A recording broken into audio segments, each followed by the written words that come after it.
Okay, my name is Howard Eber and I am an alcoholic. I want to welcome you all to the Big Book Comes Alive Step Study Workshop. This is week number 8 of the 5th cycle on Zoom.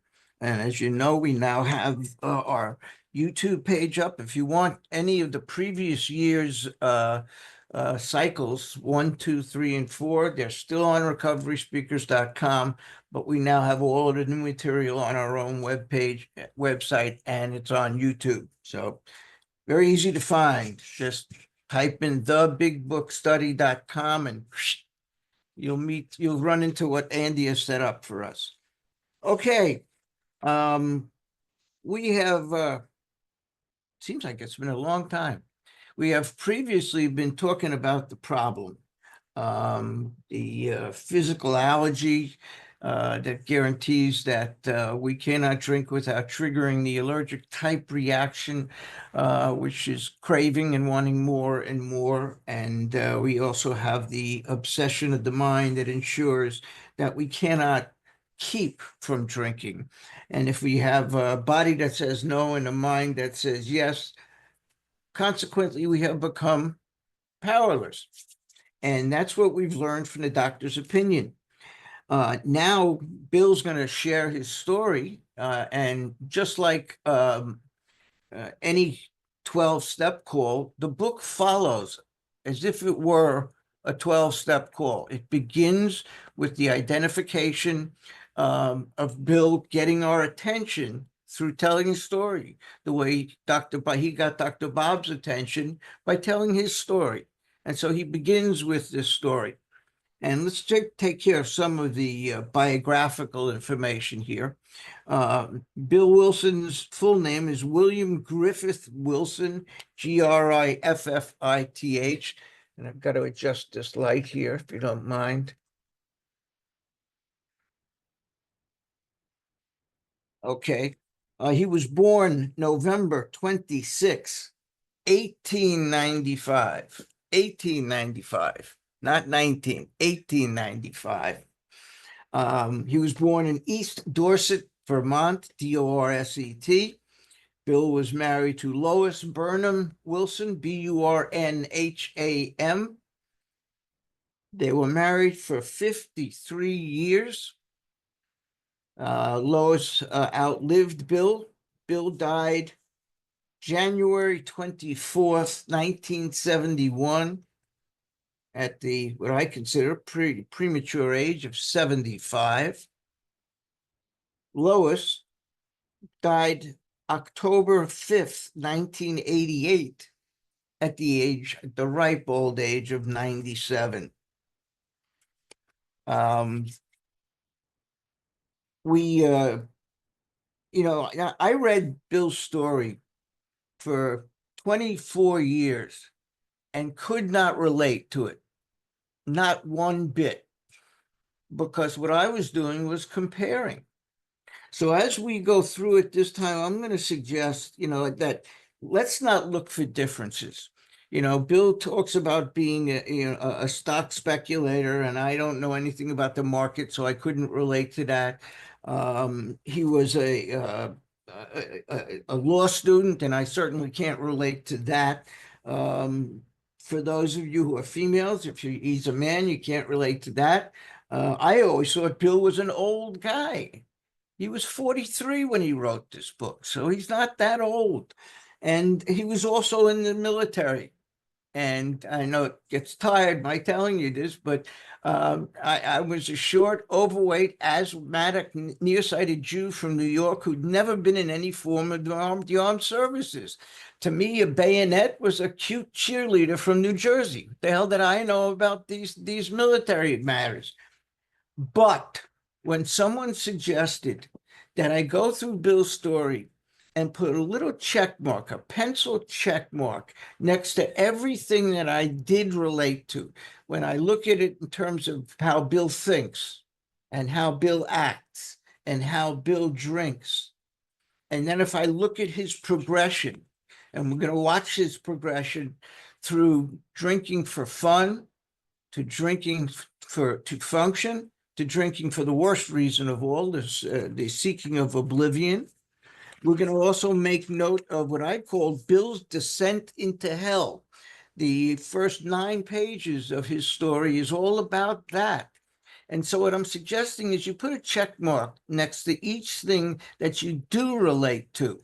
And what I guarantee is that by the time we get through the end of this chapter, you're going to look through it and see it's unbelievable how many check marks that you have. And you'll be thinking at that point, I'm the same as this guy. And if he did it, then I can do it as well. So I stopped looking for things to compare. What else are we going to be looking for as we go through Bill's story? Well, as I mentioned, we're going to keep an eye out for his progression, but we're also going to be keeping an eye on his ego. One of the things that we're going to be pointing out here is how almost obsessed Bill is with status, with recognition, with big shotism is the best way I can describe it. And we're going to try and just make note of those things as we go through it. Also, Bill has a tendency to, how do I put it? Don't tell me I can't do something. We're going to notice a few stories, and we're going to start out with one in a minute that's not even in the initial story, that don't tell Bill Wilson he can't do something. He's going to set out to do it just to prove that you were wrong. And what I wanted to show you, and I put in the chat, Andy, if you could give me, if you don't mind, the first story. Bill, when he wrote his story, was originally, this story was about 30 some odd pages long. This is one of the versions of it. I put it in the chat. If you'd like to get a copy of it, just click on it in the chat. But in this original version, and Andy, you could take it down now. I'm going to read something to you from the very beginning of it that was not carried over into the original story, into the actual story. Bill says the following. He said, I had a genius for postponing, evading, shirking, but a certain dogged persistence drove me to succeed at special undertakings upon which I set my heart to. Especially did I revel in attacking the difficult or the impossible. Grandfather, for example, said no one but an Australian could make and throw a boomerang. He subscribed to National Geographic magazine, and there was an article in that said the Aborigines in Australia were the only people on Earth that could make a real boomerang. And Bill thought, that's ridiculous. These people are running around in their jockey shorts. They don't even know how to put clothes on. How are they making a boomerang? And his grandfather said, well, that's true. They can't. And Bill set out to prove him wrong. We'll come back to that in a moment, but let me get back to the reading here. So he said, grandfather said no one but an Australian could make and throw a boomerang. No schoolwork was done. No wood box filled. Very little sleep was had until a boomerang circled the church steeple, returning to almost decapitate him. Having accomplished this, my interest in boomerangs ceased.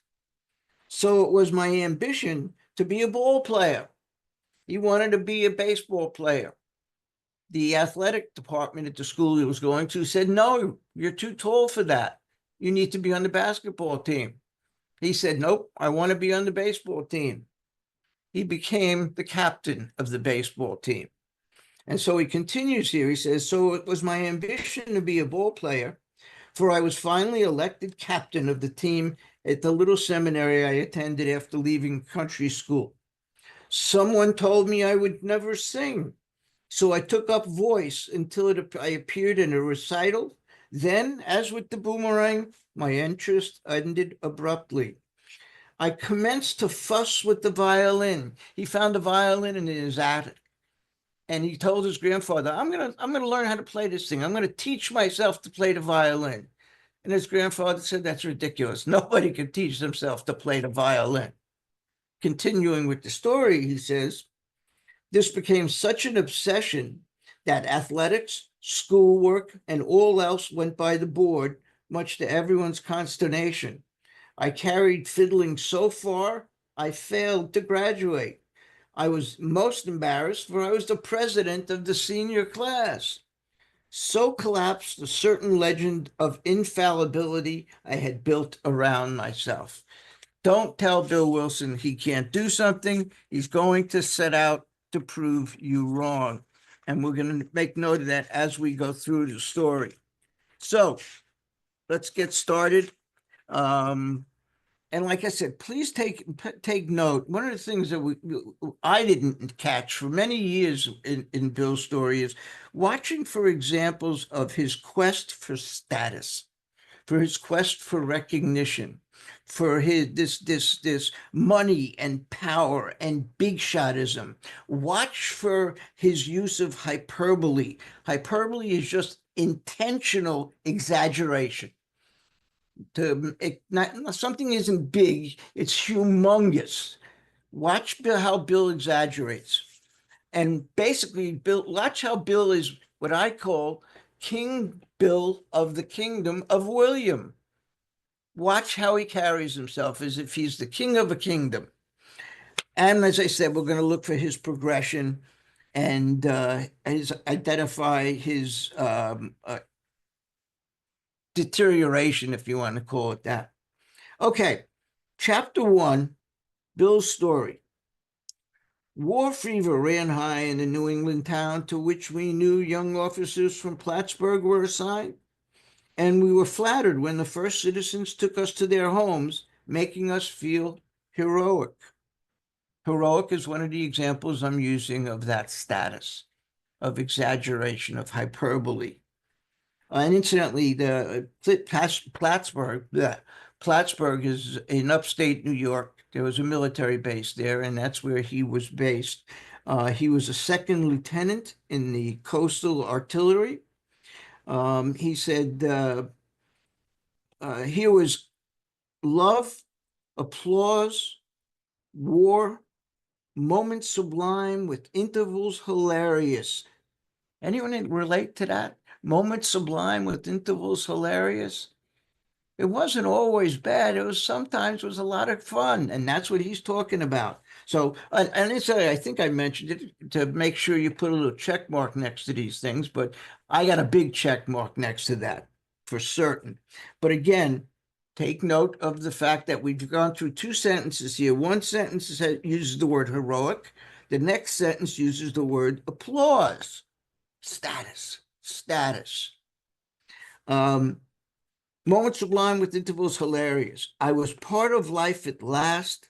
Please highlight this sentence. I was part of life at last, and in the midst of the excitement, I discovered liquor.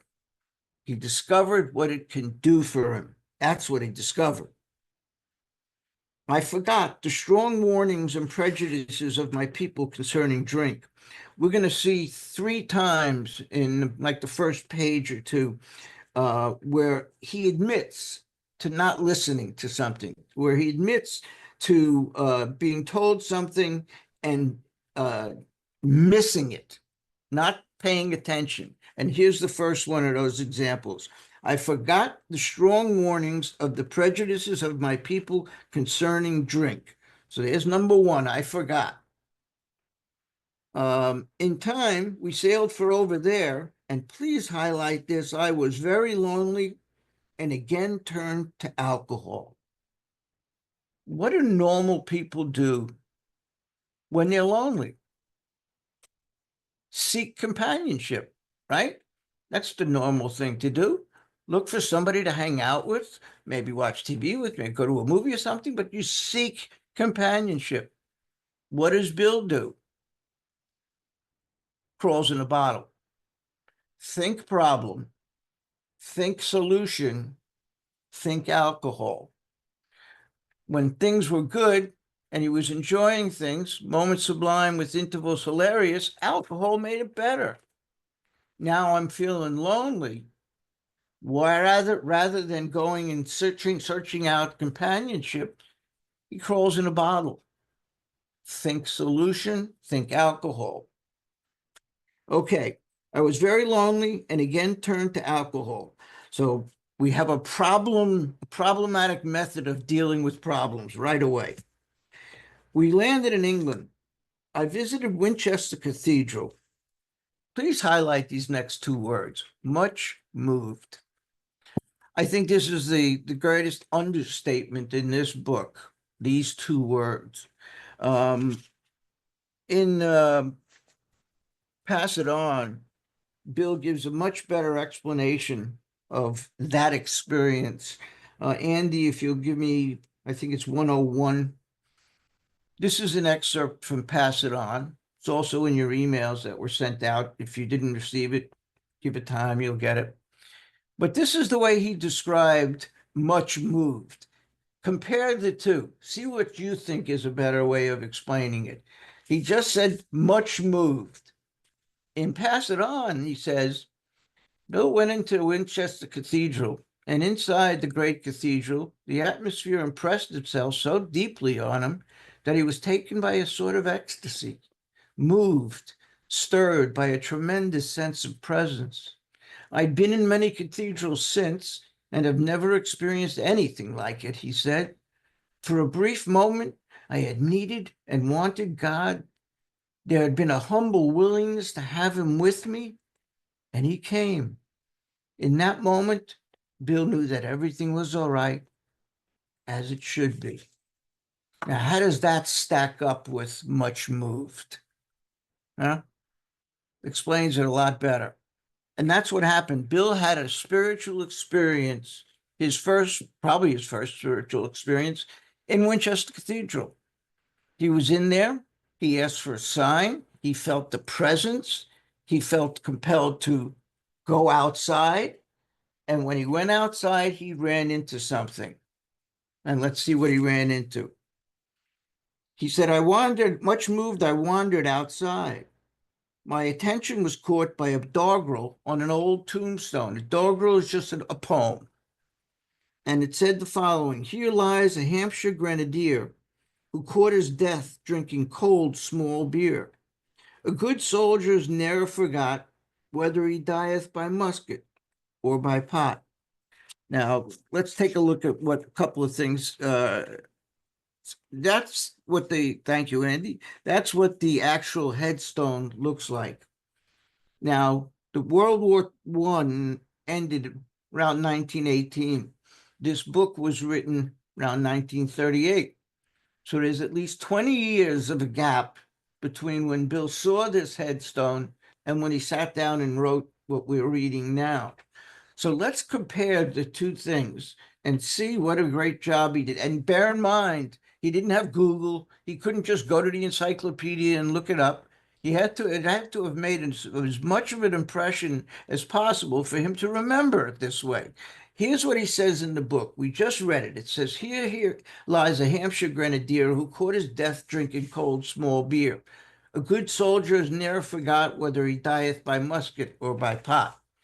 This is what the actual tombstone said. We saw it a moment ago, but makes it easier to read it this way. It says, here lies in peace a Hampshire grenadier who caught his death drinking cold small beer.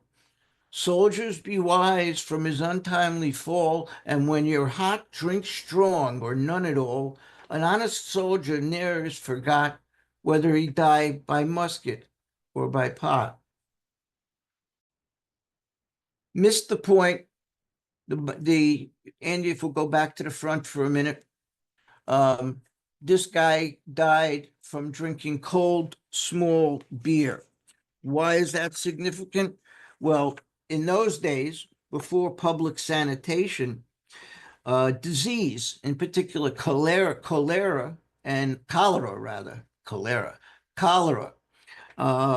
was transmitted through water. And because alcohol was toxic to those pathogens, and the process of brewing beer from malt involves boiling the water, that kills that bacteria. So drinking small beer instead of water was a way to escape infection. But when that beer was allowed to cool, the bacteria returned, and that's what happened to this poor slob. He drank cold beer and he died from it. And so the moral of the story is God is trying to tell him that you could die from alcohol just as much as you can die from a bullet, but he didn't catch it. But before I return back to the book, I want to show you something else here that I just noticed recently. It says he died May 12th. Anyone recognize that date? In AA history, May 12th is the day that Bill Wilson met Dr. Bob. That's the first day he met Dr. Bob. And it's also the number 12. There's something about about 12, and this book, there's 12 steps, 12 traditions, 12 concepts. You're going to see there are 12 inconveniences. There are a whole lot of sets of 12 here. There are 11 chapters, and I believe the 12th chapter is your story. So there's a lot of 12s. But here's something I just noticed. Like I said, this guy died on the same day, May 12th, that Bill and Bob first met. Interesting point. Okay, let's get back to the book. So the book says ominous warning, which he failed to heed. There's the second failure. He failed to heed this. Earlier, he forgot the strong warnings. Here he says, I failed to heed. What was it he failed to catch? God was trying to tell him that you can die from alcohol just as sure as you can die from a musket. Simple. 22 and a veteran of foreign wars, I went home at last. I fancied myself a leader. For had not the men of my battery given me a special token of appreciation? Status, appreciation. He's a leader. Basically, the men of his battalion, of his unit, gave him a watch.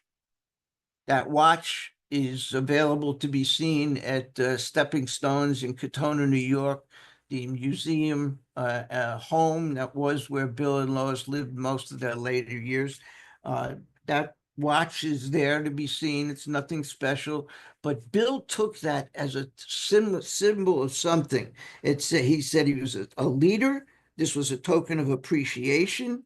Continuing, he said, my talent for leadership, whew, I imagine would place me at the head of vast enterprises, which I would manage with the utmost assurance. Assurance just means it's something that inspires confidence. So he would be such a great leader, he would inspire confidence. Let me just go through some of the words in this paragraph that Bill uses to describe himself. A leader, token of appreciation, talent for leadership, head of vast enterprises, utmost assurance. Once again, status, recognition, big shotism. I think that status seeking and big shotism and this thirst for money and status and recognition, that is a mind mood altering substance the same way alcohol is. And we're going to see how that affects Bill's behavior. So, which I would manage with the utmost assurance. I took a night law course. Before I finish this paragraph, let me just point something out. Watch how many times on this page Bill uses the pronouns I, me, and my. Now, that's not just the name of a great Beatles tune. Kind of shows my age by knowing that. But it is the name of a great Beatles song, I, me, my. But watch how many times he uses that pronoun in all forms, I, me, and my, on this page alone. 34 references on this page. Just letting you know that it's ego and it's pride that keeps us from God. Watch how many times he talks about I and me and my. I took a night law course and obtained employment as an investigator for a surety company. That's an insurance company. He went to Brooklyn Law School, which was located on Jeralem Street around the corner, or a few blocks from where he was living in Brooklyn.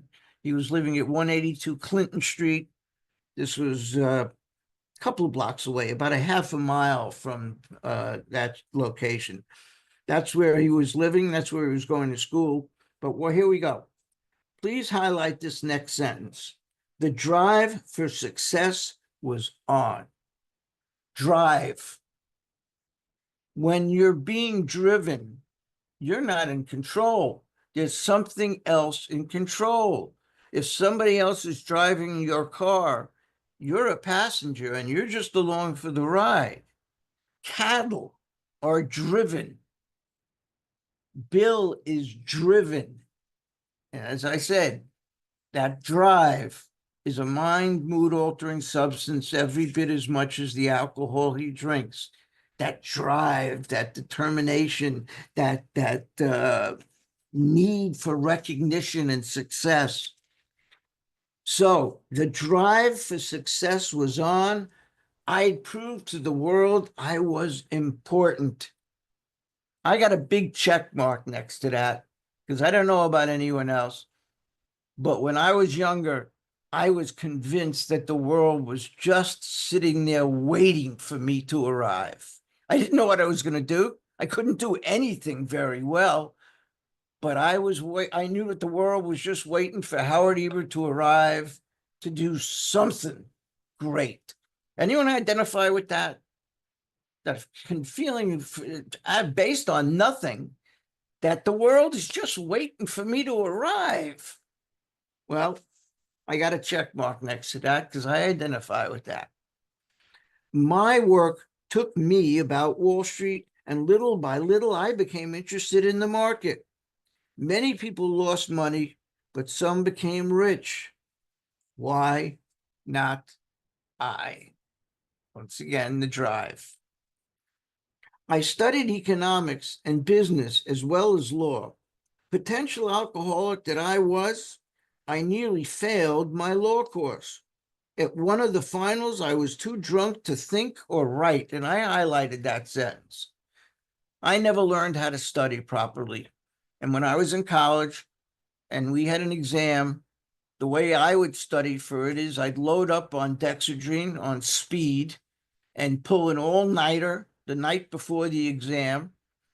And because I was grinding my teeth down to just little stumps before I went into the exam, I have to have a couple of drinks or a few lines of something or a few pills to just kind of calm me down and bring me down. And I always overshot the mark. So instead of filling in the test paper with answers, I'd fall asleep on it and be filled with drool. I failed these courses just like he did. I blew right through the test. So, check mark next to that. At one of the finals, I was too drunk to think or write. Please highlight this. Though my drinking was not yet continuous, it disturbed my wife. Whenever I go through this book with people, I like to pose questions. And when I go through this, the question I ask the folks that I'm going through it with is, your drinking ever disturbed anyone in your family? Doesn't have to be a wife, parent, a brother, a sister, a neighbor, a local law enforcement agent. Has your drinking ever disturbed anyone? And disturbed is defined as to make one uneasy. So has your drinking and drugging ever made anyone uneasy? That's the question I pose when I'm taking a newcomer through this section of the book. So, though my drinking was not yet continuous, it disturbed my wife. We had long talks, and I would still her forebodings and please highlight the rest of this paragraph, by telling her that men of genius, how's that? Men of genius conceived their best projects when drunk, that the most majestic constructions of philosophic thought were so derived. How delusional is that? This guy is putting himself in a category with other alcoholic geniuses. He's putting himself in a class with Edgar Allan Poe, Robert Louis Stevenson, F. Scott Fitzgerald, Ernest Hemingway, Rimbaud, Baudelaire, Van Gogh, Gauguin, Toulouse-Lautrec, on and on and on. Great artists who are also alcoholics. And he's peddling this story to Lois that he needs to drink so he can create these works of genius. And what she should have said at that time was, can you give me an example of something you've done? Because Bill Wilson has done nothing up until that point. What shows that genius? Nothing. So next to that sentence, not only do I have a check mark, but I wrote rationalization and justification. I always rationalized and justified everything I did. And there's a great example of it. This cock and bull story that he needs that to create. By the time I had completed the law course, I knew the law was not for me. Big check mark. Anyone identify with, when I was younger, I wanted to be an astronaut. And then not so much, but I want to be a cowboy. Not so much. I know, I want to be a fireman. That's what I want to do. I was like a cat following a laser light. Anything that would catch my attention. Oh, I want to be that. I want to be that. I want to do that. Bert, I even wanted to be a bus driver at one point. Don't know why, but I did. The point is, nothing is satisfying this guy. It's always the other thing and the other thing and the other thing. That drive was on. Didn't know where it was taking him, but the drive was on. The inviting maelstrom of Wall Street had me in its grip. Maelstrom just means chaos, excitement. The excitement of Wall Street had me in its grip. Business and financial leaders were my heroes. Please highlight this next sentence. Out of this alloy, and alloy just means blend, out of this alloy of drink and speculation, I commenced to forge the weapon that one day would turn in its flight like a boomerang and all but cut me to ribbons. Drinking is becoming the problem. We talked a moment ago about Bill telling his grandfather that he can make this boomerang, which his grandfather said nobody but the Aborigines could do. And Andy, if you could find that, I think that's 104. There we go. There's the result of that. Don't tell me I can't do something. Don't tell Bill Wilson he can't make a boomerang. It doesn't have a lot to do with what we're reading here in the story, but just a story within a story is this boomerang reference. That boomerang, two of them, I might add, hang above the fireplace in Stepping Stones in Katona, New York, which is the museum that was the home of Bill Wilson and Bill and Lois Wilson. You could see that boomerang just as clear as day there. So it's just a story within a story, but it's also an example of don't tell Bill Wilson he can't do something. So living modestly, my wife and I saved $1,000. Incidentally, just so we're clear, we're on page 2, paragraph 2, right in the middle. I know I've been jumping around and I don't want to lose anyone. We're in the middle of that paragraph where he says, living modestly, my wife and I saved $1,000. In today's money, that's roughly equal to about $18,000 in cash. So he and his wife put together about $18,000 in cash. It went into certain securities, then cheap and rather unpopular. I rightly imagined that they would someday have a great rise. At that time, before the stock market crash, if you had some money, it wasn't that difficult to make money in the market. There are a lot of these inexpensive stocks that you could buy if you had, like I said, had some money, extra cash, and they would go up. But Bill thought that's not going to last forever. There's got to be a better way to earn money in the market. And that's what he's about to talk about here.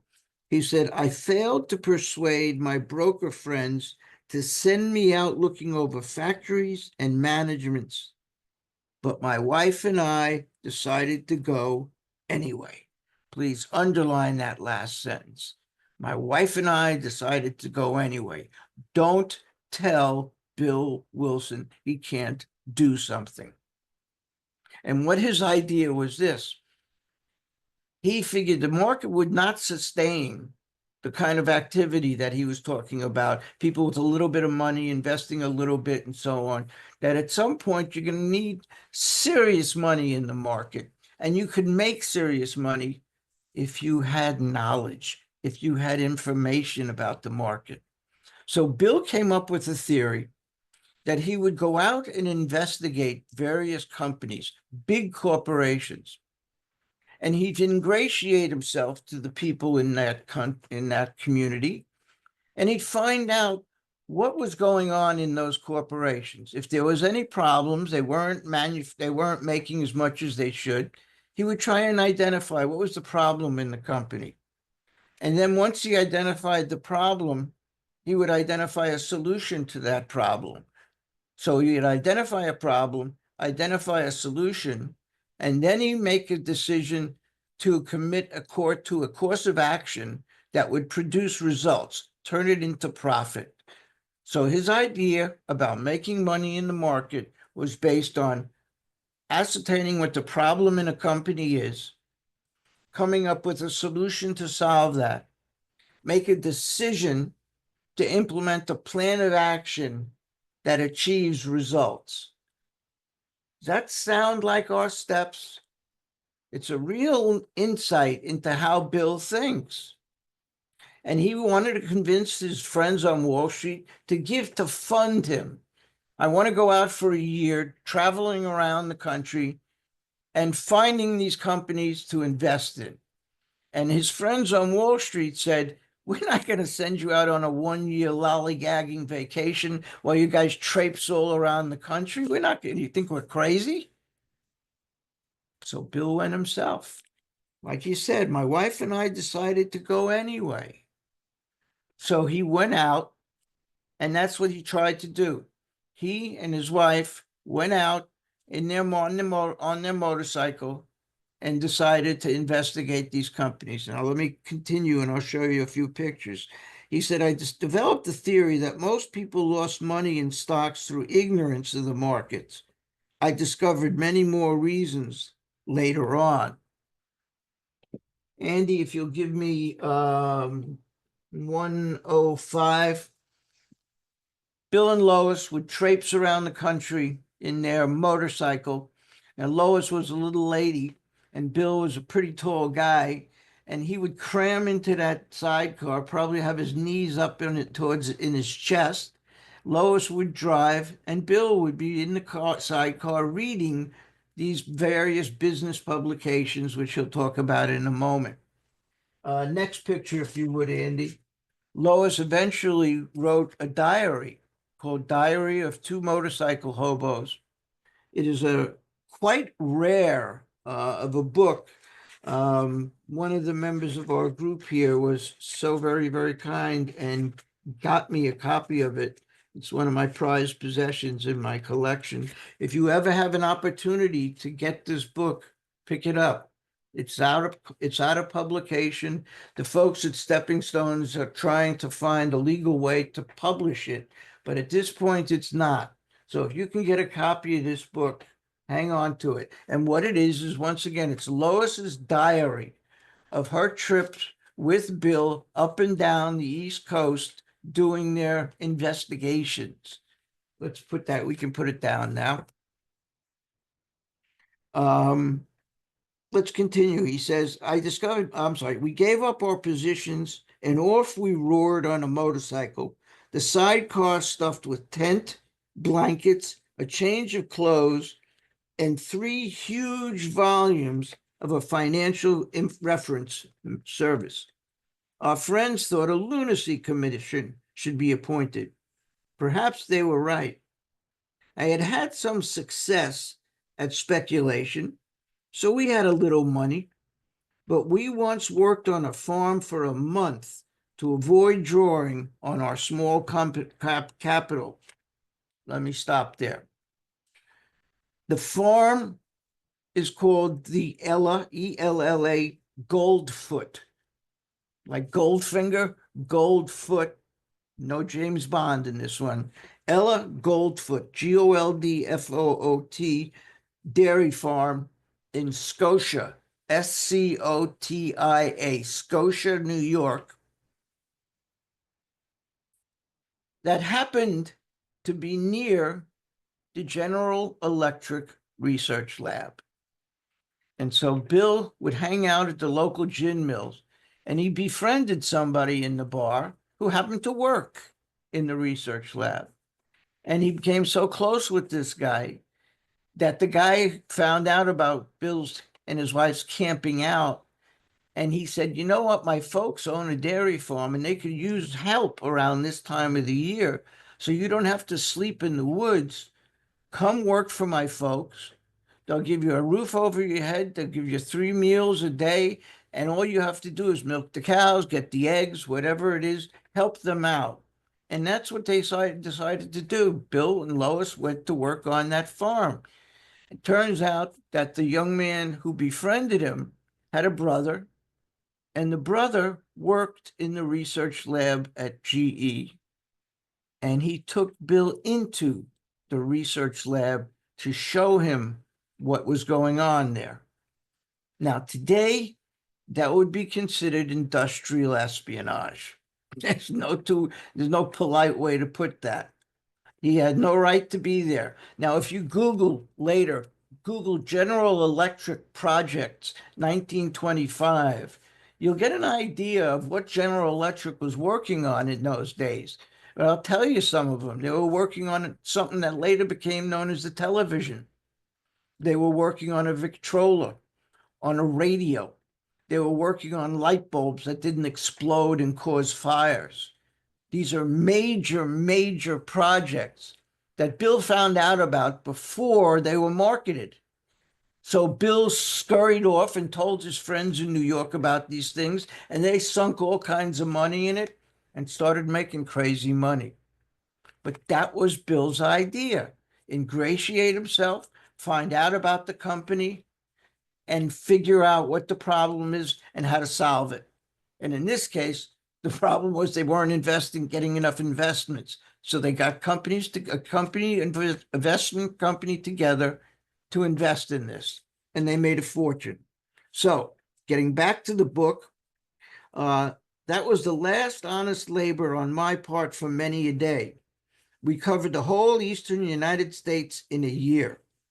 At the end of it, please highlight this, my reports, and underline that if you would, my reports to Wall Street procured me a position there and the use of a large, not just an expense account, a large expense account. So once again, don't tell me I can't do something. He was sending these reports back, and these companies that he was sending it to did not want to lose him, did not want him telling other companies, so they put him on their payroll. They gave him an expense account. They gave him a position, so he was working for them, wouldn't be giving the information to other people, other investment companies. And then he said the exercise of an option, which is they're giving him a piece of the action now, leaving us with a profit of several $1,000s for that year. Several $1,000s. If that means, say, $2,000, that's several $1,000s. That's roughly equal in today's money to about $35,000. So they made some serious money. Again, don't tell Bill Wilson he can't do something. For the next few years, fortune through money and applause, status, applause, ego, big shotism, through money and applause my way, I had arrived. Here's this dreamer from East Dorset, Vermont. This poor kid who never had anything, always wanted to be something. This dreamer is now successful for the first time in his life, and he's successful in the Big Apple, on Wall Street, in New York City. It doesn't get any better than that. He had arrived. They were waiting for him to arrive, and here he is. Bill Wilson had finally arrived. I had arrived. Please highlight this next sentence. My judgment and ideas were followed by many. My ideas were followed. Again, ego, status, recognition. My ideas were followed to the tune of paper millions. Millions. The great boom of the late 20s was seething and swelling. Please highlight this next sentence. Drink was taking an important and exhilarating part of my life. Important is telling you that it's not just for fun anymore. He's now drinking because it's an important part of his life, an important and fun part of his life. That is what I consider to be the doom curve, the beginning of the doom curve, that it was beginning to be a problem. If it's an important part of your life, that's a problem. The doom curve has begun. It's not just fun anymore. There was loud talk in the jazz places uptown. Everyone spent in thousands and chattered in millions. Scoffers could scoff and be damned. Scoffing is in the 1939 dictionary just means to ridicule, to express scorn or contempt for something, to poke fun at. So he's saying scoffers could scoff and be damned. I made a host of fair weather friends, and I've highlighted that last sentence and I put a big check next to it, because when I had money, I had friends. I was buying for the house. When I didn't have money, I didn't have any friends. Somebody I went to a workshop with at this junction called them not fair weather friends, they called them Kleenex friends. Like a box of Kleenex. Grab one, use it, throw it away. Grab another one, use it, throw it away. That's fair weather friends. Kleenex friends, kind of like that. Here's the next step in the doom curve. Curve number 2. My drinking assumed more serious proportions, continuing all day and almost every night. Now it's not just exhilarating, it's more important than it is exhilarating. It's continuing all day and all night. The doom curve is progressing. First, it was important and exhilarating. Now, to hell with exhilarating, it's just important. If you're doing it all day and all night, it's important. The doom has progressed. So he's successful, right? But drinking is beginning to be a problem. Let's see where it takes him. The remonstrances,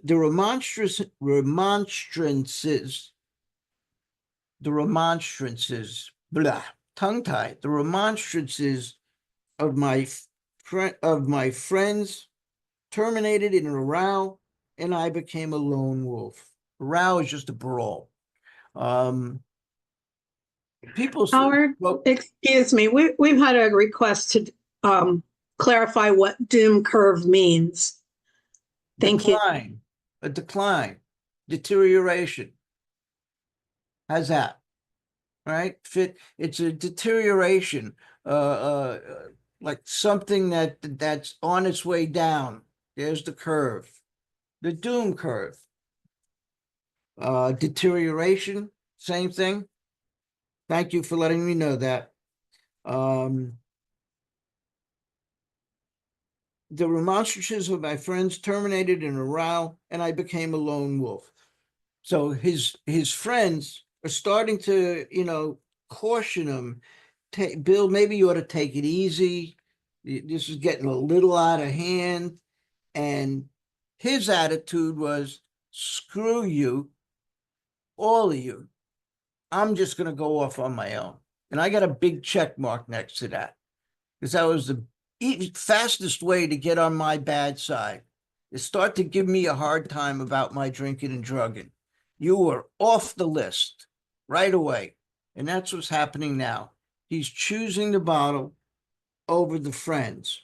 And incidentally, I started to say, Bill had a reputation of being an ugly drunk, a violent drunk.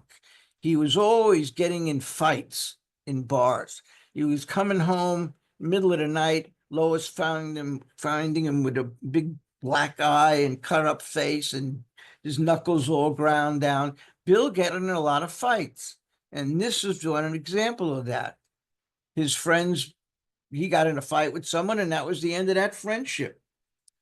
And please highlight the rest of this paragraph.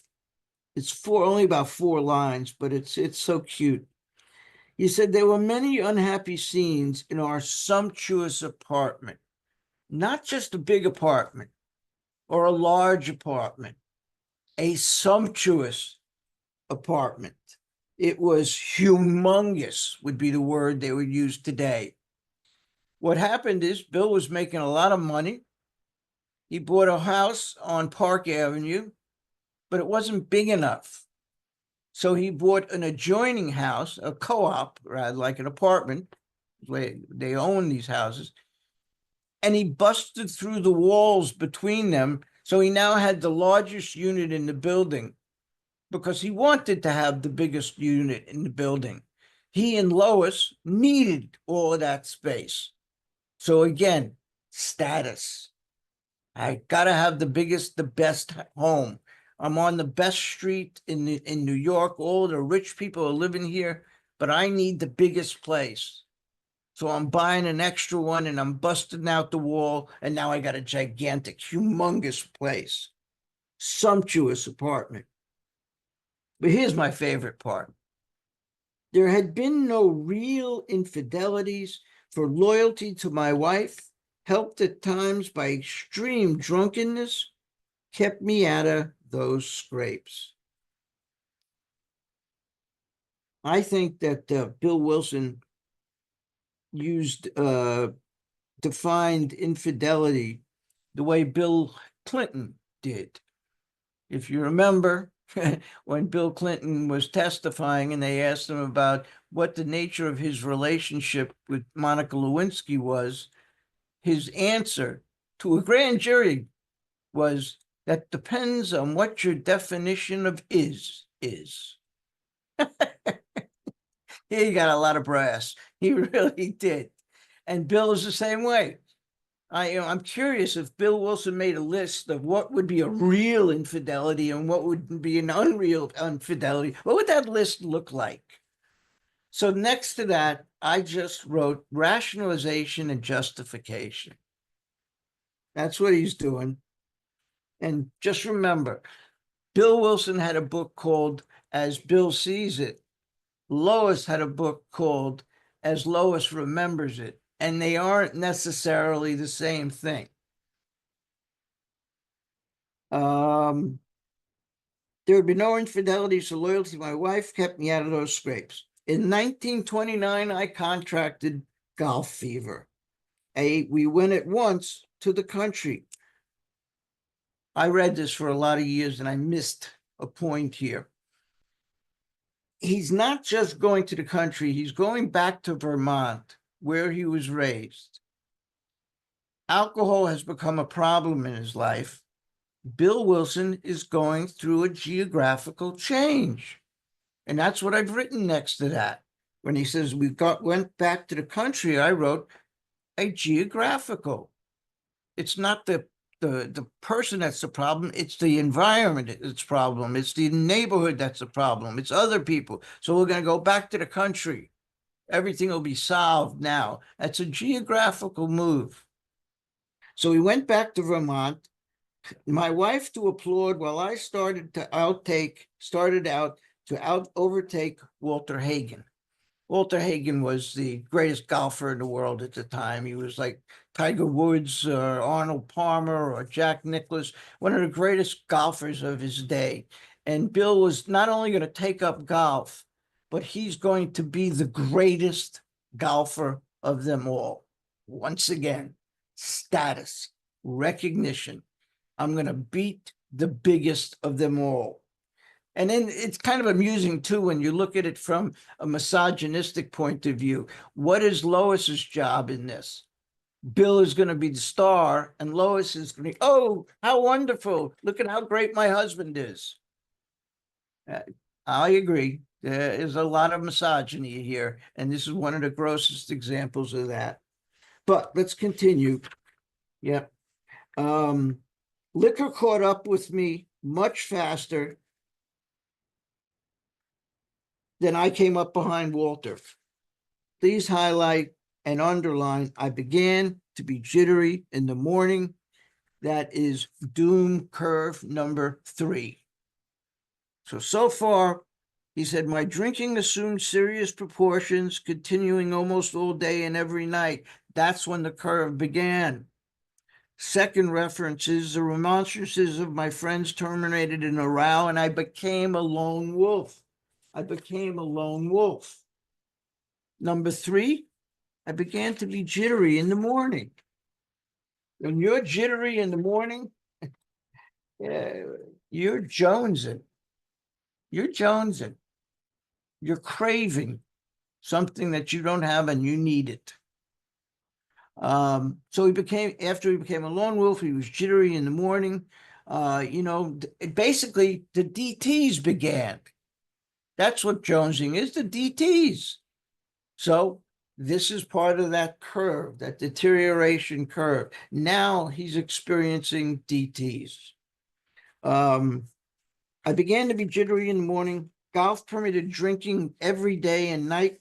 It was fun to caroom around the exclusive course, which had inspired such awe in me as a lad. I acquired the impeccable coat of tan, not just a coat of tan, an impeccable, perfect coat of tan, status, recognition. One sees upon the well-to-do. The local banker watched me whirl fat checks in and out of his till with amused skepticism. This area of Vermont was a very wealthy community. Most of the people there were seasonal residents. Lois Burnham's family, wealthy family. Her father was a doctor, was a practicing doctor, a physician in New York during the winters, and summers were spent in Vermont. Wealthy families would summer in Vermont. This guy is the local banker, and he knows real money. He knows all of the wealthy people there. They've been coming there for decades. He could tell the difference between a faker and a real financial whiz, and Bill was not a financial whiz. He was whirling checks, meaning they're going out, they're coming in. They're going out, they're coming in. Nothing is staying in the account. So this is telling me the banker is watching this and saying, this can't last long. This is going to burst big time. This is not the way wealthy people accumulate their wealth. He's spending everything he's got and maybe some more. So the banker watched with amused skepticism. He knew there was something wrong. And that's where I'm going to stop today. I don't want to get into the